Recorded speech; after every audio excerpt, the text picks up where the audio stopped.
Good morning friends and followers. আমি new York থেকে বলছি, অ্যাটর্নি মঈন চৌধুরী। দুঃখজনক হলো সত্য যে আজকে গতকাল আমেরিকা থেকে ৩৯ জন বাংলাদেশি নাগরিককে সামরিক বিমানে বাংলাদেশে ফেরত পাঠানো হয়েছে।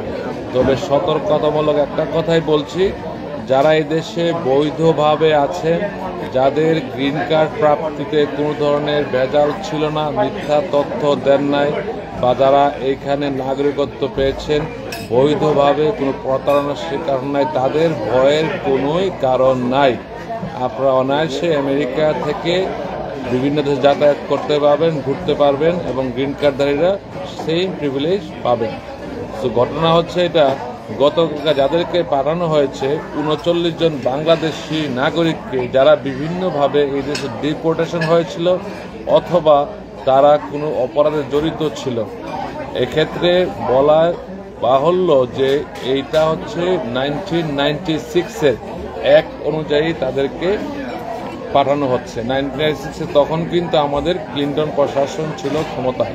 সো এগুলো হচ্ছে জয়েন্ট কংগ্রেসের বিল। এই অনুযায়ী যারা বর্তমানে এটা ইমপ্লিমেন্ট করা হচ্ছে এইভাবে, যারা এই দেশে অবৈধভাবে এসেছে এবং 2 বছরের বেশি, 2 বছরের কম সময় যারা আমেরিকায় ছিল, তাদেরকে এক্সপায়ার রিমুভাল করার সুযোগ সরকার নিচ্ছে।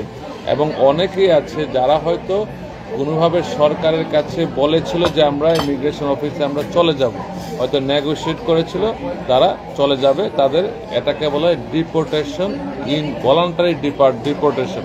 এটার কারণে অনেকে যাচ্ছে। আবার অনেকে হচ্ছে ভলান্টারি ডিপোর্টেশন করে যায় নাই, তাদের কিন্তু অটোমেটিক ডিপোর্টেশন হয়ে যাচ্ছে, দিস ইজ ফিউজিটিভ। আবার অনেকের ভিন্ন নামে ডিপোর্টেশন ছিল আগে, তারা হয়তো লুকিয়ে ছিল। এই ক্ষেত্রে ইমিগ্রেশন জাজের দেখার প্রয়োজন হয় না। অনেকেই ভাববেন যে নতুন কিছু ফাইল করি, নতুন কিছু ফাইল করা, অনেক লয়ার আছে আপনাকে বলবে নতুন ফাইল করে রাখার চেষ্টা করুন, কিন্তু এক্ষেত্রে আমি অ্যাটর্নি এট ল, আমেরিকার সর্বোচ্চ আদালত, ইউনাইটেড স্টেটস সুপ্রিম কোর্ট, আমেরিকার যে আদালতে সাংবিধানিক আইন, আমি সাংবিধানিক আইন বিশেষজ্ঞ, আমি আমেরিকা কনস্টিটিউশনের কথা বলি। সো এই ক্ষেত্রে আমি বলছি দায়িত্ব জ্ঞান নিয়ে, যদি কারোর ডিপোর্ট অলরেডি হয়ে থাকে এবং কোয়ালিফাইড পিটিশন না থাকে, তারা কিন্তু কোনোভাবে আর রিওপেন করার সুযোগটা সরকার দিচ্ছে না। তো আপনারা সতর্ক থাকবেন। যদি এই ক্ষেত্রে কেউ যদি কোনোভাবে অ্যারেস্ট হয়ে থাকেন, তাদের কিন্তু খুবই limited chances to be in this country. আমি বাংলাদেশ সরকারকে অনুরোধ করব, আপনাদের কাছ থেকে যদি কোনো সময় অনুরোধ যায় যে ট্রাভেল ডকুমেন্ট বা পাসপোর্ট দেওয়ার জন্য, বিশেষ করে বাংলাদেশ এম্বাসিকে, ইউনাইটেড স্টেটসের যে এম্বাসি আছে, বাংলাদেশ এম্বাসি, এটা ডিসিতে অবস্থিত, তাদেরকে বলবো আপনারা এই জিনিসটা খুব দ্রুততার সাথে করবেন, কারণ আমরা চাই না একটা বাংলাদেশি এইখানে জেলের মধ্যে অমানবিকভাবে থাকুক। সেই সাথে আমি বাংলাদেশ সরকারকে, দেশে যারা থাকে তাদেরকে অনুরোধ করবো, আপনারা যাদেরকে ফেরত পাঠানো হচ্ছে তাদেরকে আপনারা অমানবিকভাবে আচরণ করবেন না। তারা কিন্তু এদেশে কোনো অপরাধ করে নাই, তারা একটা সোনার হরিণ ধরার জন্য আমেরিকা আসছিল, তারা লাইফ পরিবর্তন করার জন্য আসছিল। তাদের যে এরকম কোনো ভুল, আমরা তাদেরকে নেগেটিভভাবে নেবেন না, তারা জীবন পরিবর্তন করার জন্য আসছিল। তাদেরকে এয়ারপোর্টে যথাযোগ্য মর্যাদা রাখবেন। তারা হয়তো ভালো বংশের ছেলে, অনেকে হয়তো ভালো অবস্থানে ছিল, কিন্তু কোনো কারণে মিস্টেকের কারণে তার হয়তো এখানে ডিপোর্ট হয়ে গেছে। তাকে আমি বাংলাদেশ সরকারকে, বাংলাদেশের জনগণকে অনুরোধ করব, যারা আমেরিকাতে ফেরত যাচ্ছে তাদেরকে আপনারা সম্মানের সাথে তাদের সাথে ব্যবহার করবেন, সম্মানের সাথে তাদেরকে ট্রিট করবেন। এয়ারপোর্টে তাদেরকে সেমভাবে প্রবাসীর মর্যাদা দেবেন, কারণ তারা একসময় প্রবাসী ছিল, এখনও তারা প্রবাসী, তাদের জন্য আমাদের সাপোর্ট সবসময় থাকবে।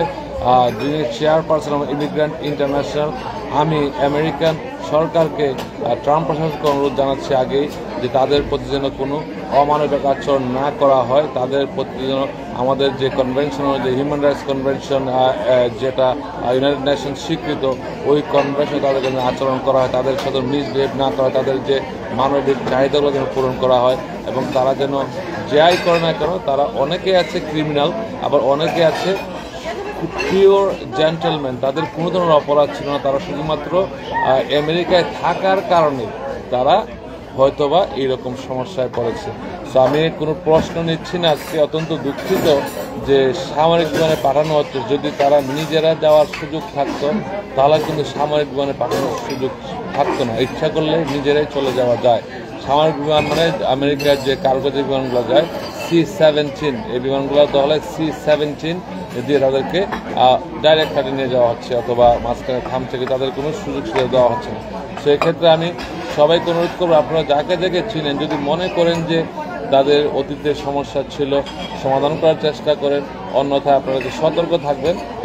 কারণ আমি একটা কথাই সবসময় বলি যে আপনারা চাইলেই তো সব কিছু করা যায় না এই দেশে, আর অতীতকে আপনি ফেরত আনতে পারবেন না, অতীতকে ফেরত নিয়ে আসা কষ্ট। কিন্তু বর্তমানে যে সমাধান করা যায় সমাধান করার চেষ্টা করেন। আর 2 বছরের ভিতরে যারা ছিলেন, যারা আমেরিকা আছে, লাস্ট 2 ইয়ার্স যারা আমেরিকা আসেন, তারা যদি কোনো কারণে যদি 6 মাসের পরবর্তী তারা কিছু ফাইল না করে তাদেরকে রিস্কে থাকার কথা। এবং ওই জিনিসটা আপনারা যদি অ্যাটর্নি থাকে, আপনাদের অ্যাটর্নির সাথে কথা বলেন। আমি অ্যাটর্নি এমপ্লয় হিসেবে বলছি। আর যদি না থাকে, নতুন অ্যাটর্নি খোঁজার চেষ্টা করেন। যদি আপনার অ্যাটর্নি আপনাকে সঠিকভাবে পরামর্শ দিতে না পারে, ইউ হ্যাভ অপরচুনিটি। এই দেশটা হচ্ছে এরকম যে আপনি যখন ইচ্ছা যেই মুহূর্তে আপনার অ্যাটর্নির পরিবর্তন করতে পারেন এবং নতুন অ্যাডভাইজার নিতে পারেন। আমি দুঃখিত, আমি লাইভ করছি এখানে একটা রেস্টুরেন্টে বসে, এই জন্য যে কারণ জিনিসটা প্রাথমিক মাথায় আসলো এবং আজকে খবরটা দেখলাম এবং সবাইকে অথেন্টিক নিউজ, এটা আমার কোনো মন করে না, TBS নিউজে আসছে। তো আপনারা যদি কোনো প্রশ্ন থাকে করতে পারেন। একজন বলল থ্যাংকস দ্যাট আপনার হোয়াটসঅ্যাপ নাম্বার, আমার হোয়াটসঅ্যাপ নাম্বার দিয়ে দিচ্ছি +1 917 282 9256 +1 917 282 9256। তবে একটা জিনিস না বললেই নয়, আমরা যারা অ্যাটর্নি এটলো সবাই কিন্তু এক কলে, আপনারা হয়তো আপনাদের কল রিটার্ন ঠিক মতো নাও করতে পারে, মেসেজ দিবেন। যদি ব্যক্তিগত কোনো বিষয়ে আপনারা পরামর্শ করতে চান, অফকোর্স এটা হতে হবে পেইড কনসালটেশন, কারণ আমরা সবসময় হয়তো এত সুযোগ পাই না যে অন্যদের কাজে আমরা করি। একজন বলছিল একবার যে আমাকে ফ্রি কথা বলা যাচ্ছে না, কারণ আমরা অ্যাক্সিডেন্ট কেস, মেডিকেল ম্যাল প্র্যাকটিস, ফ্রি কথা বলি, ফ্রি কনসাল্ট। কিন্তু ইমিগ্রেশন বিষয়ে যেহেতু স্পেসিফিক আপনাদের বিষয়ে জড়িত, এই ক্ষেত্রে আমার মনে হয় আপনারা যার সাথে কথা বলেন না কেন, পেইড কনসালটেশন হলে আপনাদের জন্য ভালো। যে অ্যাটর্নি, আমাদের মধ্যে যে অ্যাটর্নি হচ্ছে, আপনার কথাগুলো শুনবে এবং শোনার পর আপনার ব্যক্তিগত পরামর্শ সঠিকভাবে পাবেন। সবাইকে ধন্যবাদ। ফারুক গাজী স্যার, আপনাকে অনেক অনেক ধন্যবাদ। আপনাকেও ধন্যবাদ। আপনারা সতর্ক থাকবেন এবং আমেরিকা যারা থাকেন আইন জানবেন, আইন মানবেন। অনেকে এখানে আছে যারা অ্যাসাইলাম পেন্ডিং আছে, তাদেরকে আমি অনুরোধ করব আপনারা কোনো সময় মিথ্যার আশ্রয় নেবেন না।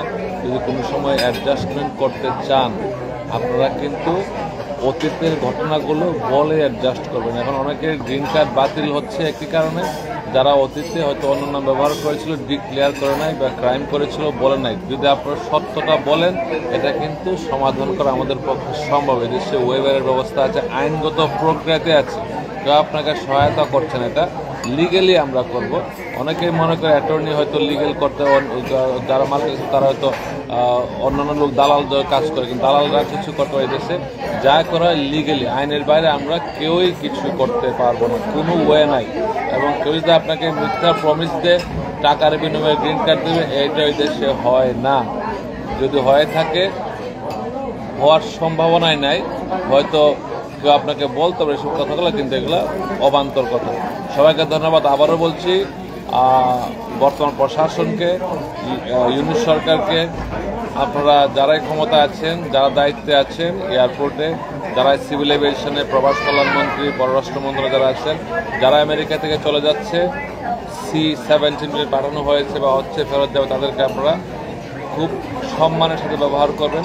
তারা যেন ফিল করে না যে তারা এই দেশ থেকে গেছে, তারা ফিউজিটিভ। তারা কিন্তু শুধু ইমিগ্রেশনে অনেকে তো শুধুমাত্র সামান্য ভুলের কারণে তারা আজকে অবস্থা, তাদেরকে আবার সম্মানজনকভাবে রিসিভ করবেন এবং তাদেরকে যেইটুক সম্মান প্রাপ্য সেইটুক সম্মান দেবেন একজন নাগরিক হিসাবে। এবং ইমিগ্রেন্টস ইন্টারন্যাশনাল পক্ষ থেকে এটা আমার অনুরোধ সবাইকে ধন্যবাদ। ভালো থাকবেন। খোদা হাফেজ। আবারও কোনো নতুন টপিক নিয়ে কথা হবে। Thank you.